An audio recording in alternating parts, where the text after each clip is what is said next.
Well, good to see all y'all. I don't have much to say. I'm tired. I'm more tired than y'all, so I'll just go at it. Coach, I think after the first practice, Coach Pittman came in and said he wanted to have Branham and Shaq working together and then Blackstock and Harris working together. We've seen them mixed up a little bit in the last few days. Kind of how much are y'all mixing up? Is that like a day-to-day thing or within the same practice? Kind of how's that going?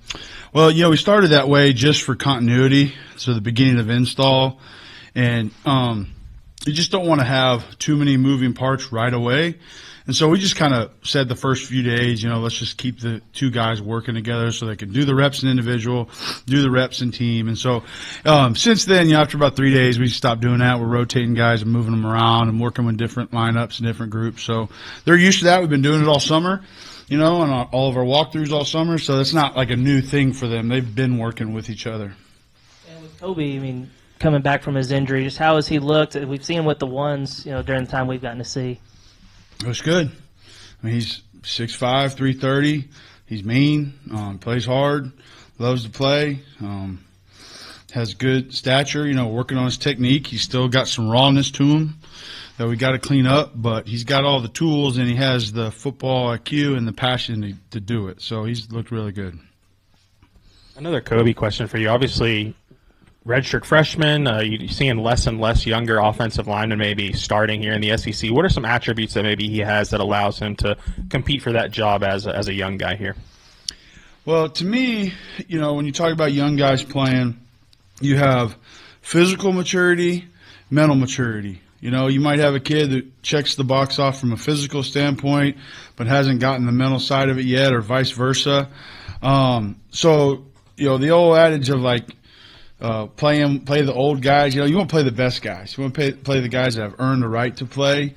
And so, for him, he has that physical stature, so he's not necessarily behind from a size standpoint. He still has a long way to go in his strength. I would like him to get a lot stronger than what he is. But just from the size of him, he can handle it.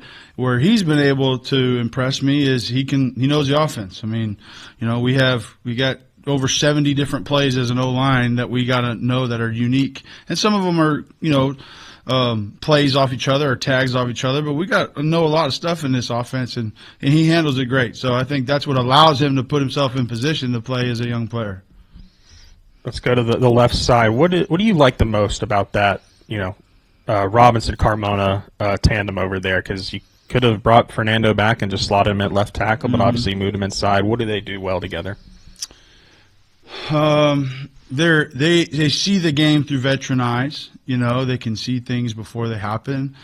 They're really good about, we've had some different movement at center for one reason or the other, and it's if a young center says something maybe not quite right, they fix it right away. They know what it's supposed to be. They've got a lot of banked reps in their career. So I think the savviness part of it's just good, but they're both super athletic. They both can run like deer, and they can walk the dog on gap schemes and inside zone and get knocked back, and they can also run to the sideline on pin and pull. They can both run really fast. So I don't know if there's one thing I like the most. I just think I like the versatility of them. I don't have to think about it hey, do we want to run this scheme this way? There's some plays, or you might have a player that might not be able to do something skill-wise as good as another. Maybe you only want to run a play a certain direction. With them, we don't even really have to think about it. They're good front side, back side, scheme, doesn't matter. I know you guys practice physical all the time, but today was the first day in pads, and that's obviously meaningful for your group. What did you see out of today? Did it feel a little bit different? The biggest difference for us from thud practices to full contact practices is we got to get to the football, because now they're trying to tackle our guy. We know in thud practices, hey, we want to finish our blocks. However, the pursuit to get to the ball becomes more critical because, hey, we need to push the pile. Running back gets stood up. We got to push the pile. There's a tackle attempt at a fumble. We got to cover it. Okay, so I think just the strain to finish the play is the biggest difference from a thud practice to a live tackle situation. Is just that get to the football mindset. Could you feel it today though that full pads are on? It's a little harder. I didn't feel it. I don't feel it. I think we play pretty physical, as you said, every day. Whether we got the knee pad is about as big as this this cap, okay? So whether we have this thing over our knee or not doesn't make a big difference. What makes the difference is that they're trying to tackle our buddy. So, that's a personal pride thing. Sam mentioned the other day he was more of a limited rotation guy, 5, maybe 6. But he said this year could be a 7. I mean, would you feel comfortable at this stage that 7 guys could play, maybe even 8? Yeah. I mean, if you look, there's no reason you would look, but 2020 when I was at Brigham Young, I had 7 starters. I basically said I got 7 starters, played at least 7, sometimes 8 guys in every game that year. We went 11-1 or whatever we went. But, yeah, I mean, to me, if you earn the right to play, you should get to play. If there's a clear drop-off, then that's when you start questioning. 2015, when last time I was here before I left, those guys didn't come off the field the whole year. And we didn't have any injuries, and God bless us, we were lucky as heck. Denver had to come out of the Tennessee game because his helmet popped off for one play. Johnny Gibson ran in and ran off. And that was it, that whole season. And then I've had seasons where you've had, 10 different combinations of starting lineups, whether it be injuries or maybe somebody's girlfriend breaks up with them on Wednesday and they're practicing like crap. And that other guy's right on his heels. Well, maybe that guy's the guy that goes that week. So I think we have the numbers and the depth to make that a competitive situation. How it's going to play out, we'll see. You go against them every day. Just what are you seeing from the defensive line when y'all go up head to head? Various strengths. There's sometimes you play a team and there's like a clear, like they recruit the same guy across the board. I used to remember when you compete against Alabama, every 4-eye, 0-4-eye was going to look the same from one year, the next year, the next year, the next year. Just looked the same, played the same. What I think our D-line has that makes it a huge problem for us is we got big 2-gapping guys like Ian him and Cam can just sit there and play both gaps and stand you up. And you got penetrators like David and Danny who can get off the rock and they are in the backfield before you even know what happened. So to me, the hardest thing about our D-line dealing with them is like, okay, you might teach a combination block versus this guy like this, but it ain't going to work against the penetrator. It might work against a 2-gap player, but it's not going to work against the penetrator. So that becomes a challenge for us. It's like, hey, Danny's right here. Danny's going to jump the cadence. He's going to get off the rock fast. We might have to change something up in how we're doing it. And I think that's what makes them hard to deal with every day. And they're big. They're strong. I mean, we have a strong D-line. They all can hold the point, and they've been giving us trouble. And then our edge guys have a great balance of speed to power and speed. We got guys that can come off the edge and run through your face, and then we got guys that can give you some wiggle and make you second guess and freeze you in your stance. So I think the coolest thing about our D-line is the various specialties that guys have and how they can kind of play off each other. And I can't wait to see what they do in the fall because that's pretty cool lineup to have. You can do different things. And whenever Fernando switched inside, in the spring, what was that, I guess, maybe learning curve like? How quickly did you feel like he was starting to grasp it and perform how you knew he could inside? Fast. I mean, it's a lot. The biggest change from tackle to guard is everything happens faster.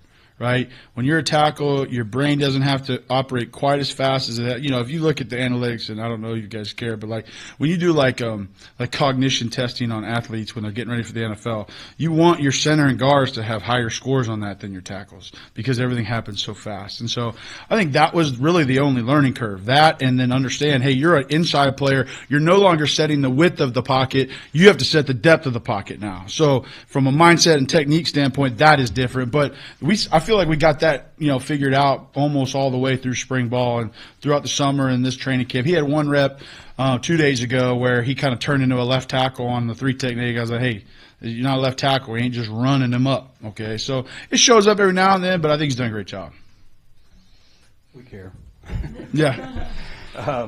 You mentioned Kobe. You wanted him to get stronger. I'm wondering about, obviously he had the pectoral that had to have set him back a little bit. How long has he been able to go full go, and did that set him back a big bit in your opinion? I mean, I think anytime you lose time, it is setting you back. I mean, he missed 2 months of working on his pecs. I'm sure his girlfriend would have liked to have him been able to do some bench press over the summer, but. So obviously, I think that set him back from a football IQ standpoint. He was always engaged, always in meetings. From a athleticism standpoint, he's not out of shape.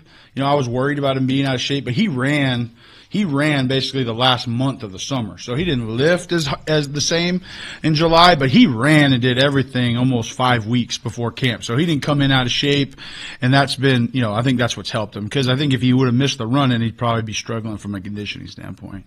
Speaking of being in shape, it looks like Shaq's dropped like 18 pounds since the spring. Just what have you thought about his dedication, and do you feel like he's pushing at all for playing time?